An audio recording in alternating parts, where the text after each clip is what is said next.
RJTI Charts Market Outlook, Part 3, a discussion with investment advisor Andre Payne. Stock and options trading carries a high level risk and can result in loss of all of your investment. Futures and forex trading can result in loss of all or more than your investment. As such, option trading may not be suitable for all investors. You should not invest money that you cannot afford to lose.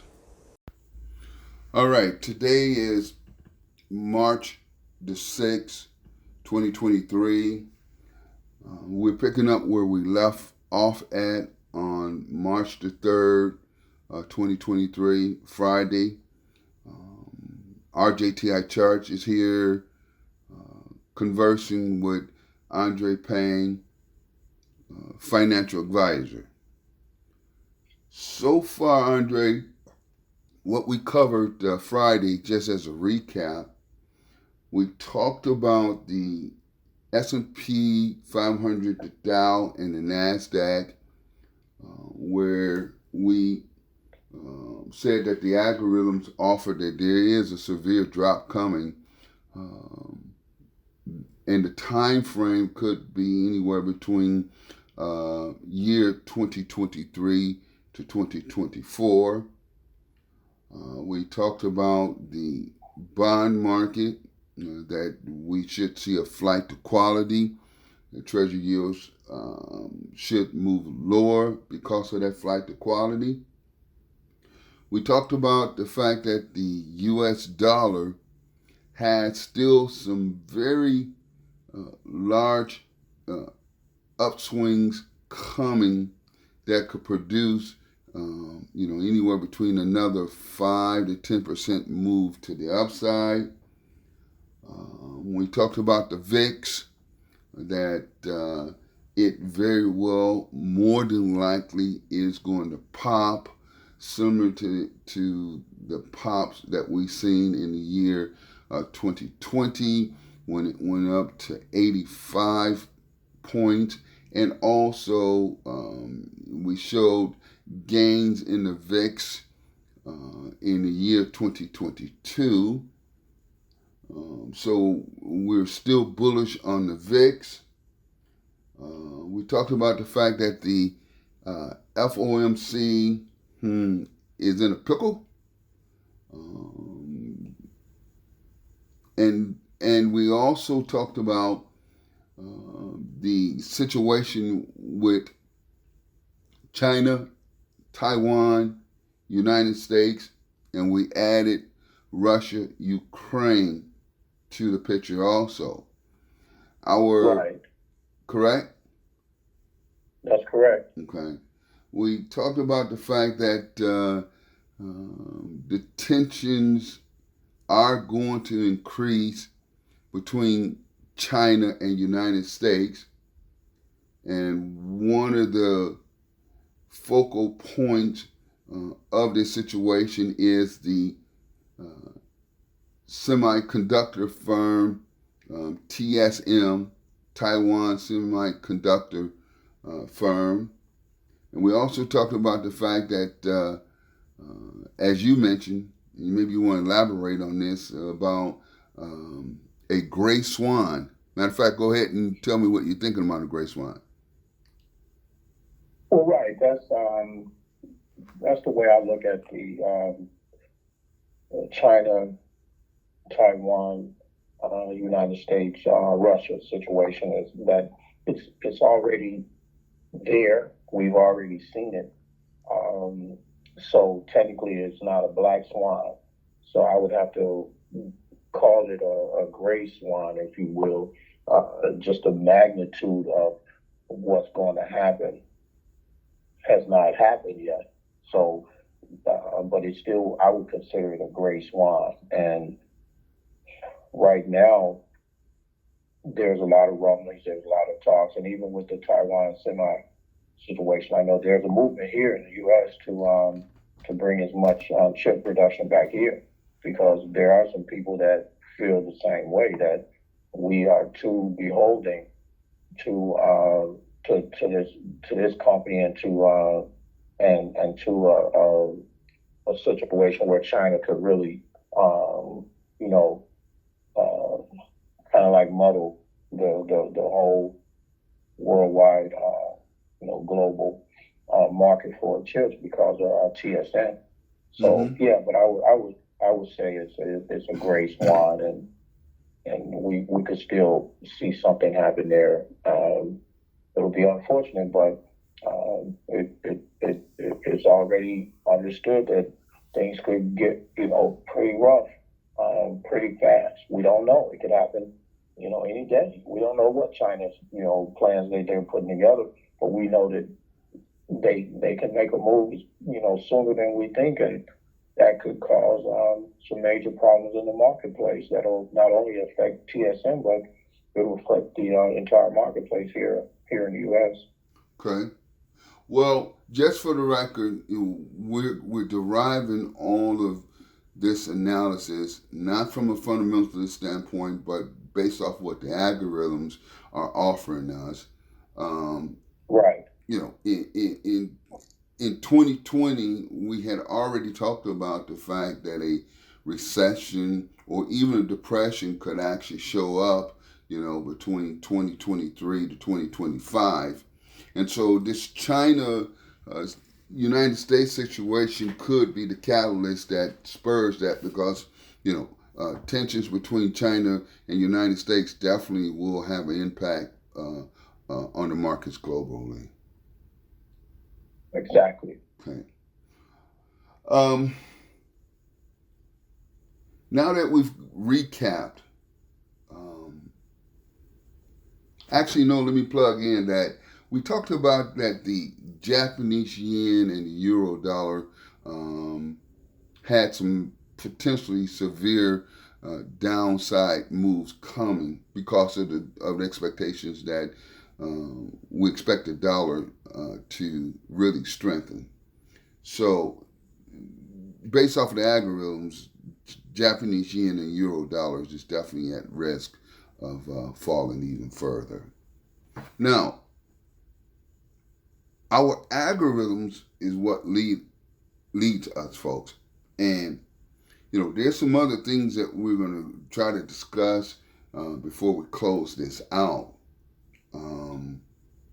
and that is that physics. We're going to talk about physics. With our algorithms, what we're able to do is to gauge, the potential physics events that could unfold.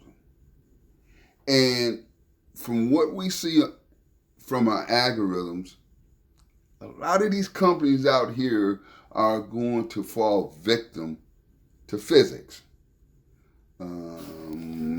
One of the companies that we looked at, which is an indication of what actually could unfold or what we think is going to unfold in the markets anyway, is companies like Caterpillar and Home Depot. From what we see, Caterpillar, even though on the 6th of March now is trading at $253.98 close, we still say that Caterpillar could move down to $200, if not $180 a share. Now, many people gauge Caterpillar to kind of evaluate the economy. Right, Andre? Yeah, that's true. Okay. And From a then, fundamental standpoint. yeah. And then you got Home Depot trading at $298.21 close. Hey, that was still, the door is still open for that to move down to the $230 a share arena. So, we're basing this off of the algorithms. And we feel like we've got a 87 to 91% chance that our algorithms are going to be right. Well, if Caterpillar and Home Depot are to drop that amount, that to us indicate that we're on the right track to say, hey, watch out, markets. Watch out, Dow. Watch out, NASDAQ. Watch out, SP 500. Is that a fair assessment, Andre? Yeah, it is a fair assessment. Okay. Um, Early on in the conversation, we talked about the crude oil market could firm. And since Friday, we've seen the crude oil market move up from $77 a barrel up to $80. So it is taking on the form that we discussed just this past weekend on March the 3rd, 2023. I also want to point out another company that our algorithms say many think that it's the safe haven, okay? And that company is Apple. Apple has rallied today up to $153.83 close. It actually hit a high $156.30 today. Just 2 days ago, Apple was trading at $143. So in a matter of 2 days, we've seen this stock rally up over $13 a share. And that's fine that it rallied, but there's a problem. The problem is that our algorithms say that Apple is to go back and test its January lows, which is near $124 roughly. And because of the other markets that we're looking to diminish also, we think that Apple is going to trade under $120 a share. So while many are saying that, or thinking that Apple is a safety net, we're here to tell you Apple is going to drop severely. Well, that's a counterpoint to, I guess Goldman Sachs put out a buy signal today. They did. On Apple. And that's part of the reason why we saw the move up, because they still carry a lot of weight. We don't mind going head to head with their global research department, just a few of us here. Whoa. Hey, you're saying that Goldman Sachs put out a buy signal on Apple today? That's what I heard today. March the 6th, 2023. I believe so. Okay. All right. Let's expound on that a little bit. We don't mind, as you say, Andre, going against Goldman Sachs, JP Morgan, whoever, okay? Our algorithms can match any major firm out there analysis team, whether it's 400 of them or whether it's 700 at a firm. Our algorithms are equal to those analysts. And a lot of times we think that we're going to come out ahead of the game. So I want to emphasize this. It is true that Apple could move higher, okay? Our algorithms don't disagree with that. But right. What our algorithms say is that any higher move is going to result in those loans coming in now and later subsequently end up experiencing pain. No rally. Right. No rally for Apple is sustainable right now. Goldman Sachs may be right in the short term, and I say maybe because it still remains to be seen. But they may be right on the short term. You're buying Apple at 140, 145, 150, 160, and even 165. Matter of fact, if Apple goes and make new contract highs, I still tell you that it's going to trade under $120 a share. So, I guess our warning would be, Andre, based off the algorithms, you better know when to run. Yeah, that's the thing that we always come back to. Um, First of all, on a short term basis, there are buy signals on Apple before today. So therefore, no matter how high we go, like you said, we still will have to reckon with physics and gravity, and we have to pay the piper. So the point is, who's going to tell those folks that went in based upon what Goldman Sachs said today at 150, 152, or whatever? Who's going to tell them when to sell? That's Well, where the problem is.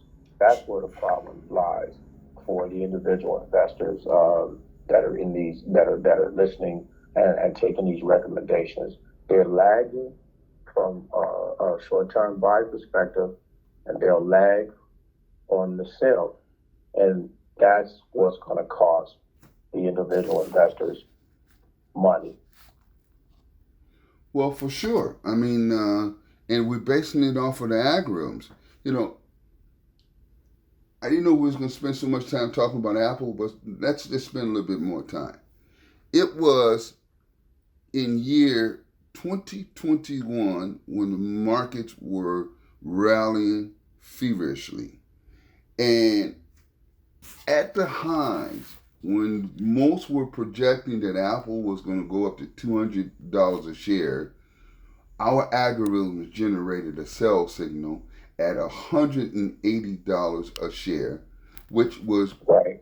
practically about $2, if not $1 off of the high. So we actually picked that high for Apple in year 2021. We turned around, according to the algorithms, March of 2022, after Apple tried to bounce back, and it's documented. We got the receipts. We said that this was another sell signal.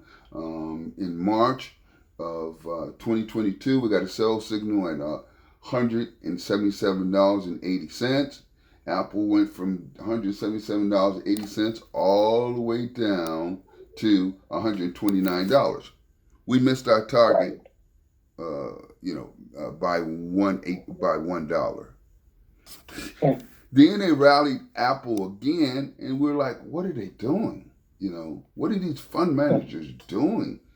Uh, don't they understand that this is just a bear rally happening right now? Nevertheless, we got another sell signal on August the 17th at $172 with a downside target. This is what was so beautiful about it. We had a downside target of $125 this last time, and Right. of course, Apple hit $124.17 on January 3rd, 2023. Now, so if Goldman Sachs is saying, "Hey, buy Apple," well, may the forces be with you. But what we're telling you is that our algorithm is going to, not maybe, but is going to generate another sell signal, and that one is going to take us down under $120 a share. Beautiful. Yeah. Now, Andre, there's some other clues here, and we're about to tie this thing up. That offers the idea that inflation is not over with, and it's probably going to get worse before it gets better. One of the Okay. the markets that we're looking at is Techrim Wheat Fund. Okay, we think that those stock prices going to increase. We think that wheat prices are going to increase. We think that corn prices are going to increase. We think that soybean prices are going to increase, and we think that sugar prices are going to increase. Not taken away from cotton and other type of commodities, but what we see is not a diminishing in food prices, but an increase in food prices. So, Right. huh? So Go ahead. No, I was going to say, I was thinking about that when you mentioned the dollar. And we know that usually we have a sort of like an inverse relationship between commodities and things that are priced in dollars, which again is the energy market and the grains and so forth. So we do have a conundrum because at the same time there is talk about, since China is open, the economy is open again for the past maybe 2 months, that we're expecting, or the analysts are expecting, more demand, but at the same time they don't see a correlation between that demand causing higher prices from commodities and so forth. So it's kind of like a conundrum, or it's almost double speak, or is it that going back to the balance that we talked about the other day? So something's got to give. That's what it's telling us. Something's got to give. So we're just going to rely on the algorithms to guide us, because that's what gives us, and the algorithms give us insight onto what to expect in the future. And then they also give us a insight onto the timing of it. So yeah, there's talk about increased demand from China, but they're not talking about what that's going to do to commodity prices. Sure. So we'll see. We'll see what happens. So to be a little bit more detailed about what the algorithms are saying, symbol SOYB, Techrim Soybean Fund. The highest point is $29.13. We see that going up to $40. For WEAT, which is Techrim Wheat Fund, the highest that you've seen in this fund goes all the way back to 2012, when it was trading at $24, and just recently in 2022 it got up to $12. We're split in the middle there. We see that WAT is subsequently going to move up to $16, $17 a share, currently trading at $7.04. For corn, Techrim Corn Fund, the highest that's ever been is in 2012 when it traded up to $51, and in 2022 it got up to $30. We see that one moving up to $35 to $37. These are all in relationship to the actual product: soybeans, corn, and wheat. So if food prices are going up, that means that there's definitely some major inflation that has increased. And if that major inflation is increasing, we don't see how the stock market could stay higher. Right. Or should I say it won't stay higher? Right. That's good. So in conclusion, RJTI Charge and Andre Payne, financial advisor, we've just tried to give you an outlook of what our algorithms are saying. If we had to put everything in a nutshell, it would be this. If you're thinking that the stock market has found its footing, our algorithms say wrong.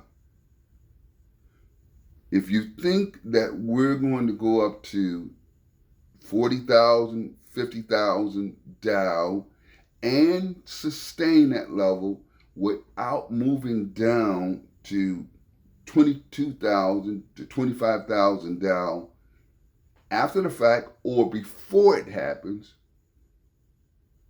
then you're wrong.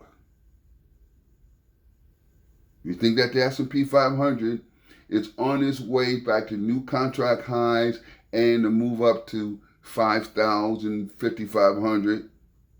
If it does, it would be the worst thing that could ever happen in the markets, because then we would drop about 50%, if not 60% of that total move. So, Exactly. Andre, I think it would be best if they allow physics to take on its form. I mean, these fund managers, in my opinion, are just totally clueless what's coming around the corner. That's what it looks like. And if we're talking physics, just a thought. If I knew that I was going to fall off of a building, I'd rather fall off a 3-story building than a 50-story building. How about that? Yes. So, so what we're going to say is that this conversation is one for the history books. We're telling you that what we just described to you today, we will be able to put in our archives that we told you what was coming before it happened, before you see the fund managers on television telling you to hang in there, you're in it for the long term. And when things unfold according to what we describe, because we're not questioning it, we're saying that it is. Not that it, not maybe, but it will unfold in the way that we described it, okay? Then you will understand the power of our algorithms. This is RJTI Charts with financial advisor, also Andre Payne. Thank you very much. Have a great day. Good night. Good night. Get your Ramo today. Get your equity subscription today. To contact us, info@rjticharts.com, 888-521-3555, rjticharts.com, driven by infinite wisdom and its proprietary trading systems.